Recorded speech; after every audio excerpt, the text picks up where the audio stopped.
You're listening to the Hoof Care Companion, the podcast dedicated to the science, art and practicalities of keeping horses sound from the ground up. I'm your host, Mark Jerram, and each episode will take a deep dive into the world of hoof anatomy, pathology, care and rehabilitation. Whether you're a farrier, veterinarian, therapist or simply passionate about horse health, this is your space to learn, question and grow. We'll explore the latest research, time-tested methods and real-world case studies to help you better understand the structures beneath the hoof capsule and how to support them when things go wrong. Because good hoof care isn't just about trimming and shoeing, it's about understanding the whole horse. So let's get stuck into today's topic.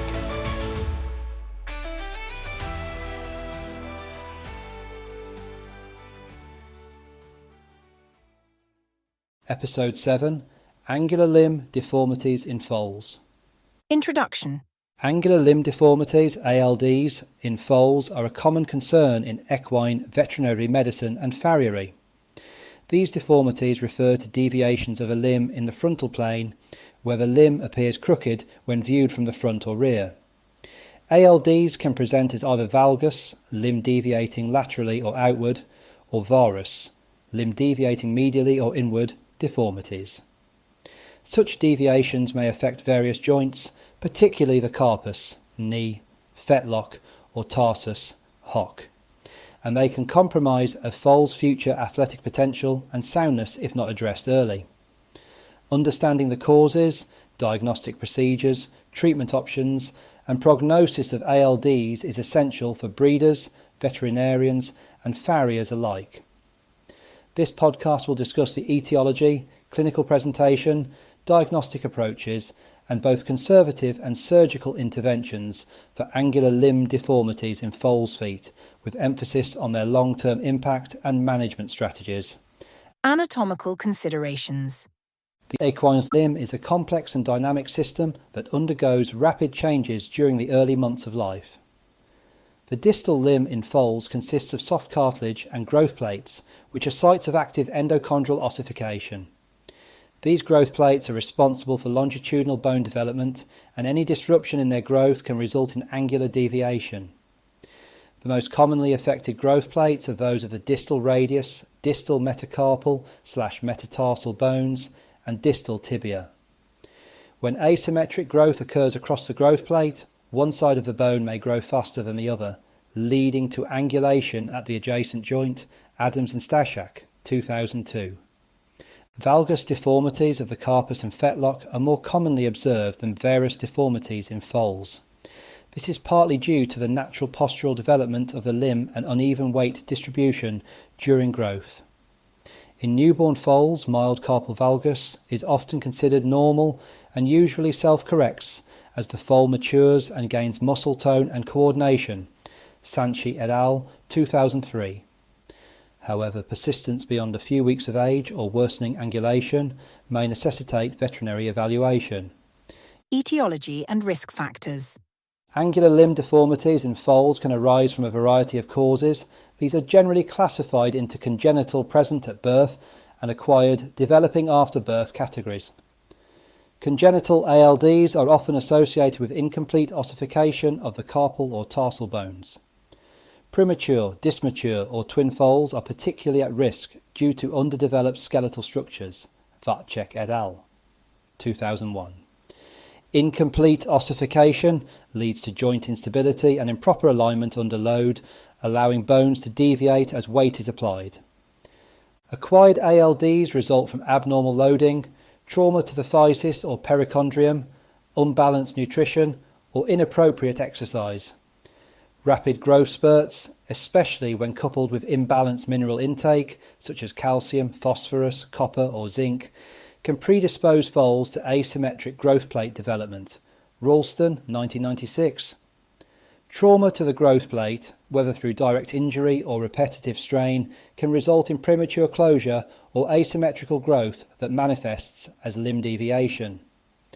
Improper hoof trimming and uneven footing in stalls or paddocks may exacerbate these problems by altering the biomechanical loading of the limb. Genetics also play a role in predisposing foals to limb deformities. Certain breeds or bloodlines appear more prone to valgus or varus deviations, suggesting a heritable component to bone development and conformation. O'Grady and Poupard, 2003. Clinical presentation and observation. Clinically, foals with ALDs are usually presented for lameness, abnormal limb posture, or an overtly crooked appearance of the leg. Deformities are most noticeable when the foal is standing squarely on a firm surface and observed from the front or rear. In valgus deformities, the limb below the joint deviates outward, creating a bowed appearance. In varus deformities, the distal limb deviates inward, resulting in a knock-kneed or pigeon-toed look, depending on the joint involved. In early or mild cases, the foal may not show discomfort. However, more pronounced deformities often result in abnormal wear patterns on the hooves, uneven pressure on joints, and compensatory gait abnormalities.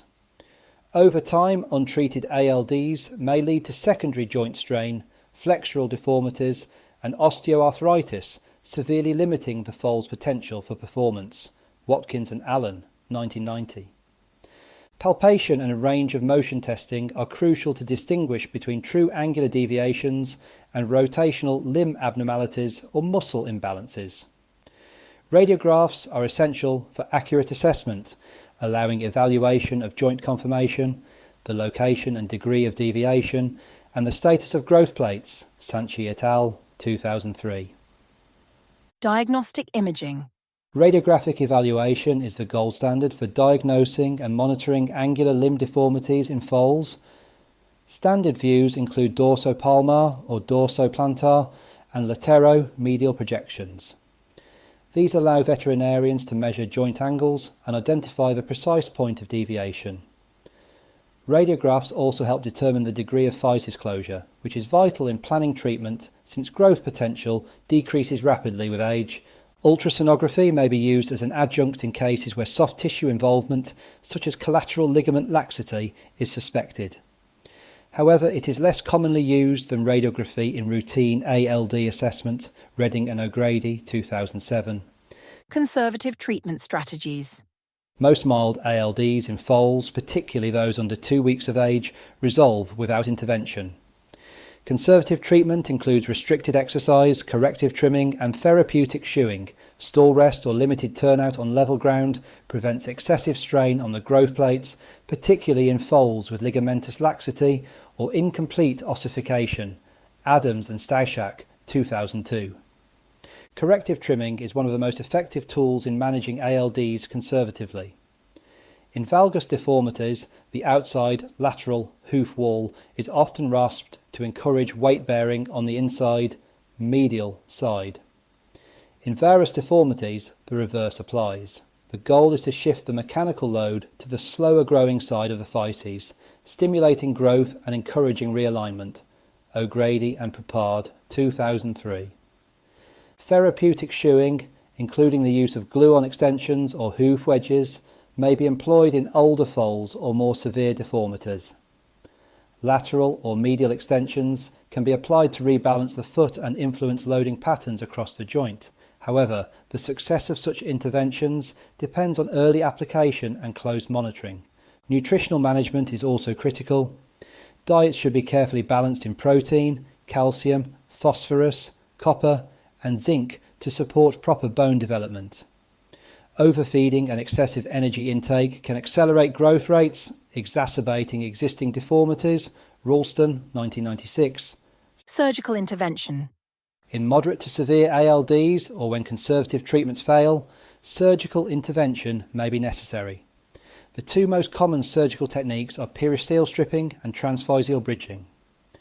Periosteal stripping involves removing a strip of periosteum, the tissue covering the bone, from the concave, slow-growing side of the physis. This technique stimulates growth on that side by relieving tension and encouraging symmetrical development. It is most effective in younger foals, under 3 months old for fetlock deformities and under 6 months for carpal deformities, before significant growth plate closure occurs. Sanchi et al., 2003. Transphyseal bridging, on the other hand, is used to slow growth on the convex, fast-growing side of the physes. A metal implant, such as a screw or staple, is placed across the growth plate to temporarily inhibit its development. This allows the slower growing side to catch up. Once correction is achieved, the implant is removed to prevent overcorrection or permanent growth arrest. Watkins and Allen, 1990. In case of severe deviation with limited remaining growth, osteotomy, surgical cutting and realignment of the bone may be considered, although this is rare and reserved for advanced cases. Adams and Stashak, 2002. Prognosis and long-term outcomes. The prognosis for foals with angular limb deformities depends on the severity, location and age at which treatment is initiated. Foals treated early, ideally before 3 months of age, often recover fully and go on to lead athletic lives. Delayed intervention, especially after the closure of the relevant growth plate, greatly reduces the chances of full correction. Sanchi et al. 2003. Mild ALDs that are addressed promptly with trimming and rest often require no further treatment. However, if deformities persist or worsen despite conservative care, surgical correction may be needed. Even in surgically treated foals, long-term outcomes are generally positive if the procedure is done in time and followed by proper rehabilitation.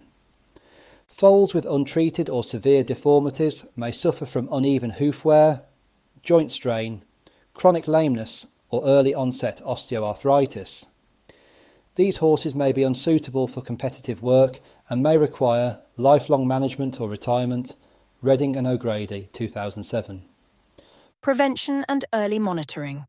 Prevention of ALDs begins before birth, ensuring proper nutrition of a pregnant mare, avoiding excessive exercise in young foals, and providing level, supportive footing in turnout areas all contribute to healthy limb development.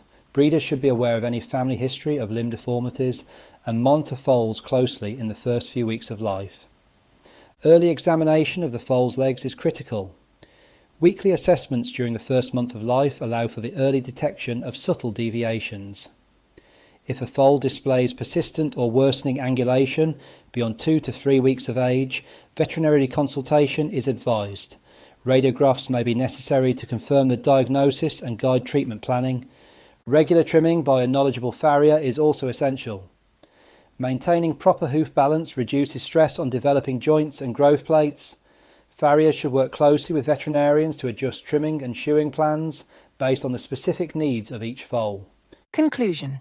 Angular limb deformities in foals are a multifactorial condition with significant implications for long-term soundness and athletic performance. These deformities, whether congenital or acquired, result from asymmetric growth at the physes of developing bones. While mild cases often resolve on their own, more severe deviations require prompt intervention to correct the mechanical imbalance and allow for normal development. Diagnostic imaging, particularly radiography, is essential for determining the type and severity of the deformity. Conservative treatments, including exercise restriction, corrective trimming and therapeutic shoeing, are effective in many cases when applied early. Surgical procedures such as periosteel stripping and transphysial bridging offer reliable outcomes for moderate to severe ALDs, especially when performed before physical closure. The prognosis for affected foals is generally good with early detection and appropriate management. However, the window for effective correction is limited, underscoring the importance of early monitoring, proper nutrition, and collaborative care between owners, veterinarians, and farriers. As research continues to improve our understanding of bone growth and development, the treatment and prevention of angular limb deformities will continue to evolve, offering better outcomes for foals across all disciplines. Thank you for listening to the Hoof Care Companion. Please follow, rate and share this podcast on your social media to help the Hoof Care Companion grow and reach all of those who care for our equine friends all around the world. Visit the links in the show notes to obtain your copy of my books or to interact on my social media channels. Until next time, thank you for listening, because a healthy hoof is a happy horse.